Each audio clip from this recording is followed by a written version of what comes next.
Hello दोस्तों, स्वागत है आपका अपने चैनल अंसारी जॉब में। आज हम बात करने वाले हैं दोस्तों बिहार डीएलएड एडमिशन 2024 के बारे में। देखिए, इसका ऑनलाइन फॉर्म जो है वो शुरू हो चुका है।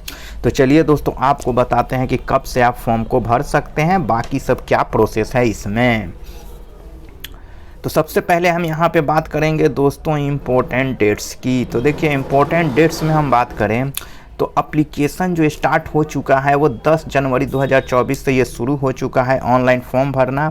और लास्ट डेट फॉर एप्लीकेशन देखिए 25 जनवरी 2024। तो 10 जनवरी से लेकर 25 जनवरी 2024 तक आप इस फॉर्म को भर सकते हैं। 25 जनवरी लास्ट डेट है दोस्तों। चलिए आगे आपको दिखाते हैं कि देखिए, इसमें अगर डेट बढ़ाने की बात होगी या कुछ होगा तो ये अभी आपको बाद में अनाउंस किया जाएगा। करेक्शन आपका कब से होगा, अगर फॉर्म में आप कोई गलती कर देते हैं तो इसके बारे में भी डेट अभी नहीं बताया गया है। उसके बाद देखिए दोस्तों, इसका जो डमी बिहार डीएलएड जो डमी एडमिट कार्ड जारी होगा वो फरवरी में जारी होगा। Last date of correction in Bihar DElEd entrance 2024 ये देखिए फरवरी में होगा। अब कब होगा इसका अभी डेट पता नहीं है। उसके बाद देखिए दोस्तों, admit card will be available will यानी कि फरवरी में आपका एडमिट कार्ड आने की संभावना है। बिहार डीएलएड इंट्रेंस एग्ज़ाम, अब देखिए दोस्तों, एग्ज़ाम हेल्ड ऑन, ये सबसे बड़ा इंपॉर्टेंट फैक्ट है। इसका एग्ज़ाम जो होगा वो देखिए 6 मार्च 2024 से 25 मार्च 2024 के बीच में होगा, यानी कि इतना दिन आपका एग्ज़ाम चलेगा। आंसर की विल बी रिलीज ऑन देखिए मार्च, यानी कि आंसर की विल लगा हुआ है देखिए यहाँ पे, तो विल का मतलब है होगा। तो आंसर की आपका जो जारी होगा वो मार्च में होगा।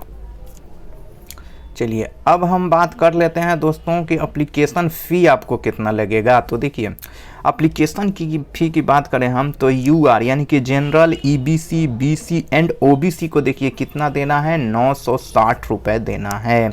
वहीं देखिए एससी, एसटी और जो दिव्यांग है उनको कितना देना है दोस्तों, 760 रुपये। तो ऑल जो कैटेगरी है वो 960, केवल एससी, एसटी एंड दिव्यांग को कितना देना है, 760 रुपये देना है।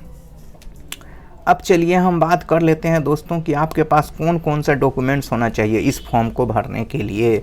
तो सबसे पहले आपका अपना आधार कार्ड होना चाहिए। उसके बाद आपके पास एक बैंक का पासबुक होना चाहिए। उसके बाद 12वीं कक्षा का आपका प्रमाण पत्र होना चाहिए और 12वीं कक्षा का अंक पत्र होना चाहिए, यानी कि 12 का मार्कशीट और सर्टिफिकेट दोनों होना चाहिए।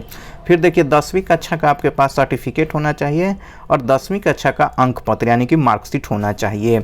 यदि आप बिहार राज्य के मूल निवासी हैं तो उसका देखिए निवास प्रमाण पत्र होना चाहिए और साथ ही आपके पास क्या होना चाहिए दोस्तों, जाति प्रमाण पत्र भी होना चाहिए अगर आप बिहार राज्य के मूल निवासी हैं तो। उसके बाद देखिए दोस्तों, अगर आपके पास मोबाइल नंबर होना चाहिए एक, और उसके बाद पासपोर्ट साइज फ़ोटो आपके पास होना चाहिए। अगर आप दिव्यांग कैंडिडेट हैं तो आपको पीडब्ल्यूडी का सर्टिफिकेट भी होना चाहिए। चलिए अब हम देखते हैं दोस्तों कौन कौन लोग इस फॉर्म को भर सकते हैं। तो देखिए, फॉर्म भरने के लिए आवेदक अनिवार्य तौर पर बिहार राज्य के मूल निवासी होना चाहिए। आपको बिहार राज्य का मूल निवासी होना चाहिए। और देखिए, आवेदक जो है परीक्षार्थी में 50% अंकों के साथ 12वीं पास होना चाहिए और 45% देखिए रिजर्व कैटेगरी को, तो 50% जनरल को और 45% रिजर्व कैटेगरी के कैंडिडेट को यहाँ पे फॉर्म भरना है। अब देखिए, एक यहाँ बहुत ही इंपॉर्टेंट बात कही गई है कि आवेदक जो है 12वीं कक्षा का परीक्षा देने वाले वो भी फॉर्म भर सकता है। तो देखिए, अगर आप 2024 में फाइनल एग्ज़ाम देने वाले हैं तो भी आप इस फॉर्म को भर सकते हैं दोस्तों।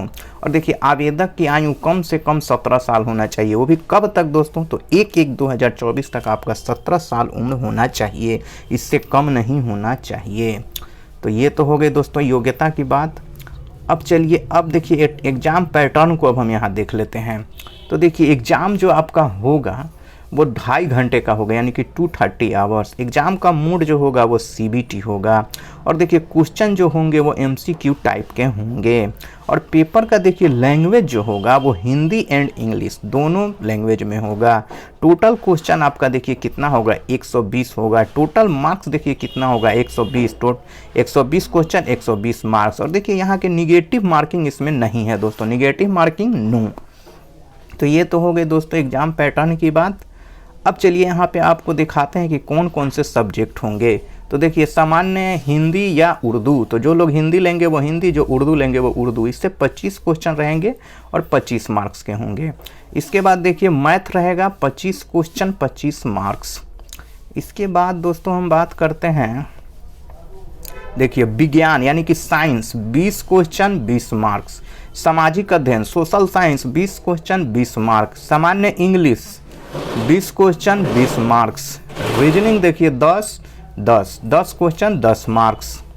उसके बाद क्या है दोस्तों, देखिए कुल आपका कितना हो गया दोस्तों, तो 120 क्वेश्चन हो गए और 120 नंबर हो गए। तो 120 क्वेश्चन 120 नंबर, तो ये हो गया दोस्तों सब्जेक्ट की बात। अब चलिए देखिए इसमें पास कौन से लोग माने जाएंगे। तो देखिए कैटेगरी रिक्वायर्ड क्वालिफाइंग मार्क्स, तो देखिए जनरल और जनरल को 35% अगर आप ला देते हैं, 120 का 35% अगर ला देते हैं, यानी कि आप 40 नंबर ला देते हैं, तो आपको पास मांगा जाएगा, आपको किसी भी कॉलेज में आपका एडमिशन हो सकता है।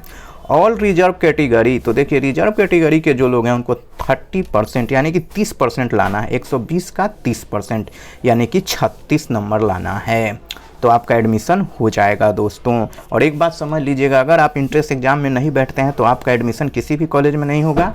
और अगर हम यहाँ पे फीस की हम बात करें तो देखिए आपको जो लगेगा वो 1,20,000 रुपया लगेगा। आप सरकारी कॉलेज में अगर आप होते हैं तो ठीक है कम लगेगा, लेकिन अगर आपका प्राइवेट कॉलेज में एडमिशन होता है तो 1,20,000 रुपये आपको देना पड़ेगा। देखिए दोस्तों 1 लाख, यहाँ मैं लिख के आपको बता देता हूँ, 1,20,000 ये आपको देना है 2 साल के अंदर, इतना आपको देना पड़ेगा फीस।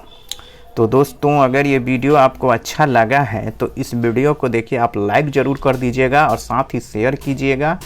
और कल भी अगर आप ऐसे ही लेटेस्ट जॉब की जानकारी पाना चाहते हैं तो हमारे चैनल को सब्सक्राइब ज़रूर कर लीजिएगा। तो मिलते हैं कल एक लेटेस्ट जॉब के साथ। जय हिंद।